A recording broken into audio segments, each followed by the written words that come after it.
Dear brothers and sisters in Christ, there is a line from a Malayalam song that sounds like a prayer. Oruvattam kudien ormagam meun naturu mutate tuvan moham. Once more, a longing to stand in that secret courtyard. It is the sigh of a heart that wants to go back to that courtyard, that well, that riverside, to the place where life once felt simple, beautiful, holy. Deep within, all of us carry such a longing to stand once more where we felt close to God, close to others, close to our true selves. On the mountain of the Transfiguration, Peter feels that same longing. Jesus is transfigured, his face shining like the sun, his clothes white as light, and Moses and Elijah are speaking with him. Overwhelmed, Peter blurts out, "Lord, it is good for us to be here. If you wish, I will put up 3 shelters, one for you, one for Moses, and one for Elijah." Matthew chapter 17, verse 4. In other words, Lord, let us stay in this holy courtyard. Do not make us go back down. He wants to hold on to the mountaintop moment, to remain forever in the light and forget the valley below. But Jesus does not let them stay there. The bright cloud lifts, the heavenly voice falls silent, Moses and Elijah disappear. Then Jesus comes up, touches them, and says, "Get up, don't be afraid." Compared to Matthew chapter 17, verse 7. And he leads them down the mountain, down toward misunderstanding and rejection, down toward the cross, down into a suffering world that needs the light they have just seen. The Transfiguration is not the end of the journey.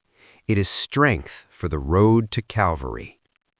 Centuries later, another disciple of Jesus used the same mountain image. On the night before his death in Memphis, Martin Luther King Jr. said, "He's allowed me to go up to the mountain, and I've looked over, and I've seen the promised land. I may not get there with you, but I want you to know tonight that we as a people will get to the promised land." He had been to the mountaintop, but he did not stay there. He came down to stand with sanitation workers, to face threats, to walk the streets for justice and dignity. His glimpse of glory became courage in the valley. Isn't that our story too? We go on retreat. We sit before the Blessed Sacrament. We are lifted by a powerful liturgy. We stand in some sacred courtyard of grace. And our heart whispers, "Once more, Lord, let me stand here. Let this moment never end." But the gospel gently sends us downwards, back into our families with their tensions, back into our workplaces with their pressures, back into our parish and our city, because there, in the ordinary, love must take flesh. Even cinema reminds us of this. In films like King, the real India is not found only in glittering, comfortable spaces, but in the villages and small towns, in simple homes, in the sweat and dust of ordinary people's lives. We could paraphrase, the real India is not in air-conditioned offices, but in the sweat and dust of ordinary people. There among them live the true stories and the real transformations. In the same way, the real Christian life is not lived only on the mountain of special experiences, but on the dusty roads of daily duties, relationships, and sacrifices. Brothers and sisters, our hearts will always long for the sacred courtyard, for that chapel where tears flowed freely, for that retreat house where everything was clear, for that mountain where God once touched us. That longing is good. It is a gift from God.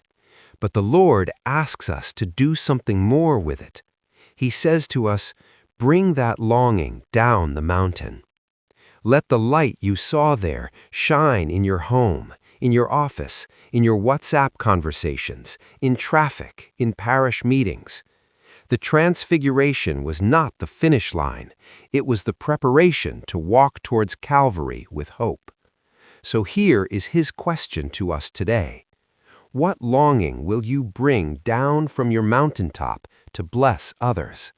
Is it a longing for deeper prayer? Then let it become patience with your children, gentleness with your spouse, hidden intercession for a colleague. Is it a longing for a holier church? Then let it become humble service in your parish, forgiveness towards someone who hurt you in ministry. Is it a longing for justice, like the longing in Martin Luther King Jr.'s heart? Then let it become fairness in the way you treat your workers, honesty in your business, a voice, however small, for those who are ignored. Once more, a longing to stand in that sacred courtyard. Yes, ask the Lord for that grace. Ask Him for more mountaintop moments with Him. But then listen as He adds one more invitation. Now come down with me. There, in the village and in the city, in the kitchen and in the classroom, at the bus stop and in the hospital, in all that seems ordinary and unnoticed, I will make your life a living tabernacle. You will become the courtyard where others meet God. May Jesus, who shone on the holy mountain and walked into the valley, teach us to carry His light into every corner of our daily life. And may our hidden, ordinary choices become that sacred courtyard where the world discovers that God is still with us, still near, still shining. Amen.